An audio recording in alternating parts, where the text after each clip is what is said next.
Halo semuanya, nama saya Laura Heresa dari Fakultas Kedokteran dan Ilmu Kesehatan Prodi Farmasi Unika Atmajaya.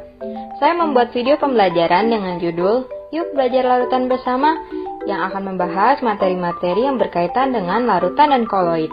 Selamat menonton dan semoga bermanfaat ya. Perkenalkan, dia Emily. Dia akan menemani kalian selama video pembelajaran ini berlangsung. Pengertian larutan. Larutan adalah campuran homogen dari dua atau lebih zat yang memiliki komponen zat terlarut dan zat pelarut.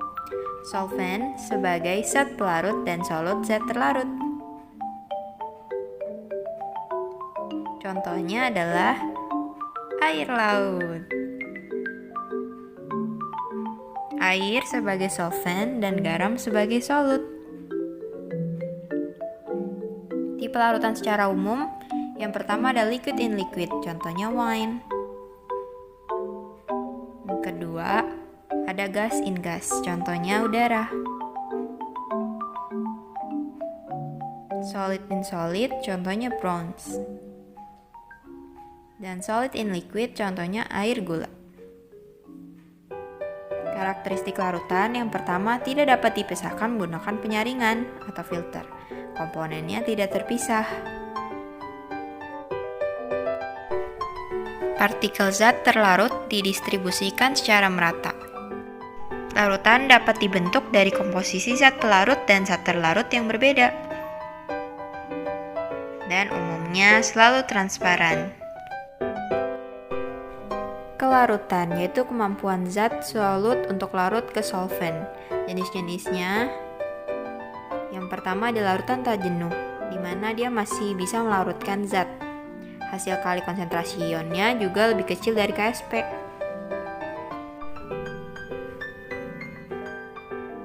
Larutan jenuh yaitu larutan yang tepat bereaksi dengan pereaksinya. Hasil konsentrasi ionnya juga sama dengan KSP. Larutan kelewat jenuh yaitu larutan yang tidak dapat melarutkan, sehingga terjadi endapan. Hasil kali konsentrasi ion juga lebih besar dari KSP. Yuk lanjut. Faktor yang mempengaruhi kelarutan. Yang pertama ada suhu.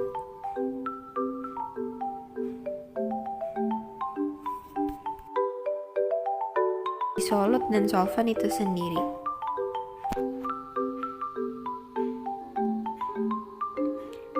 Tekanan atau pressure.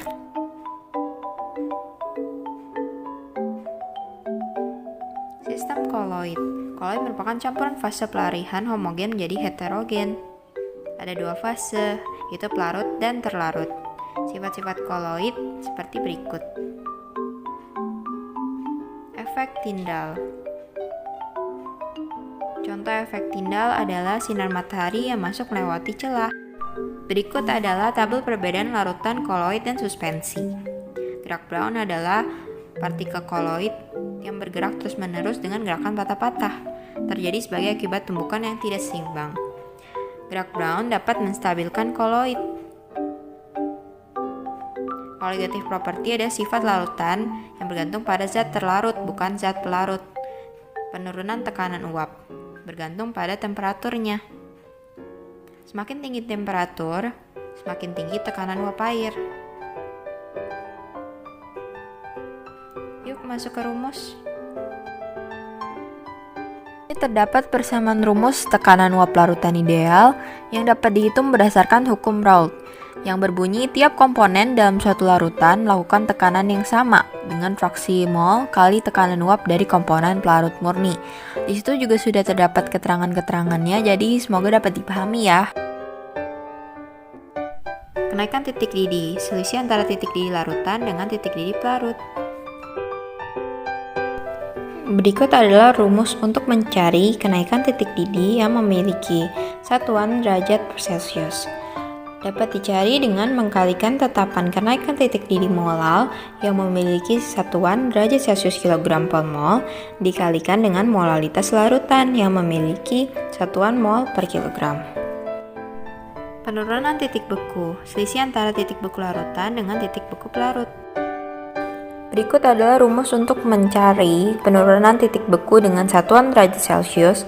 Dapat dicari dengan mengkalikan tetapan perubahan titik beku dengan satuan derajat Celcius kilogram per mol dikalikan dengan molalitas larutan yang memiliki satuan mol per kilogram. Kanan, osmosis, proses perpindahan pelarut berkonsentrasi rendah ke berkonsentrasi tinggi sehingga konsentrasinya seimbang.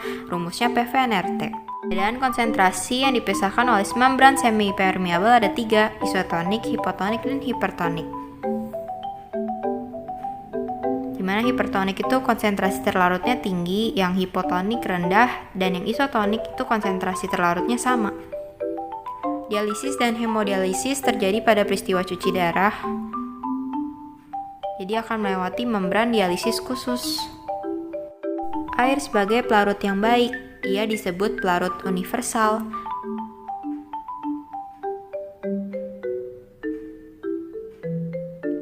H2O memiliki susunan kutub atom oksigen dan hidrogen, satu sisi positif dan sisi lainnya negatif.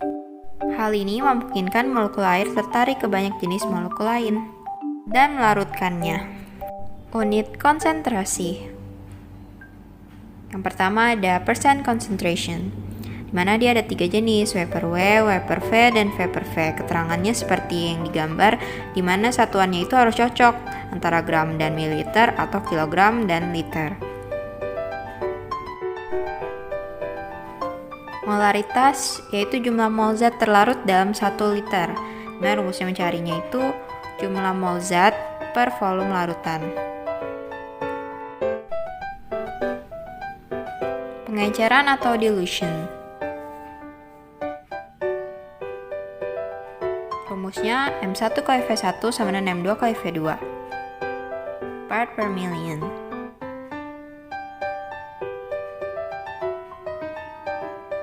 Part per billion.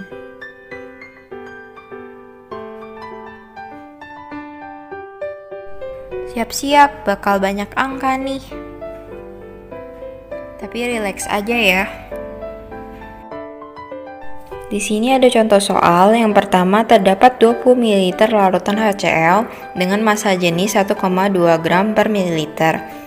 Jika kadar HCl dalam larutan tersebut sebesar 40%, berapakah massa HCl?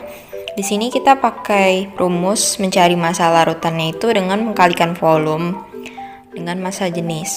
Jadi kita kalikan volume HCl dengan massa jenis larutan HCl. Jadi 20 ml kali 1,2 gram per mililiter. Kita dapat 24 gram. Nah, jadi untuk mencari massa HCl-nya, kita mengkalikan aja tuh 40% dikali 24 gram. Jadi kita dapat deh 9,6 gram massa HCl tersebut. Banyak 100 ml larutan gula berkonsentrasi 2 molar akan dibuat menjadi larutan gula berkonsentrasi 0,25 molar. Tentukan volume larutan setelah diencerkan dan volume air yang harus ditambahkan. Kita pakai rumus pengenceran yaitu M1 kali V1 sama dengan M2 kali V2. Masukin aja jadi 2 kali 100 sama dengan 0,25 kali V2.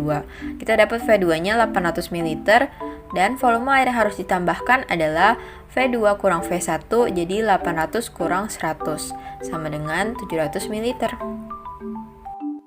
Pada soal ketiga, diketahui tekanan osmotik adalah 2 atm pada 500 ml larutan fruktosa.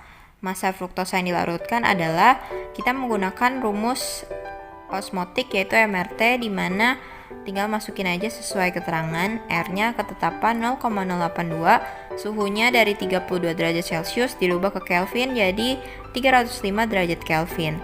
MR fruktosa adalah 180 dan volumenya adalah 500 ml. Dan kita dapatkan massa fruktosa yang dilarutkan adalah sebesar 7,2 gram. Selamat, akhirnya kalian sampai di akhir video. Saya ingin memberikan ucapan terima kasih dan barcode serta link Flipgrid yang telah saya buat khusus untuk para penonton video pembelajaran saya untuk masuk ke ruang Flipgrid dan berikan kesan dan pesan kalian terhadap video pembelajaran yang telah kalian tonton ini ya. Thanks for watching, semoga bermanfaat.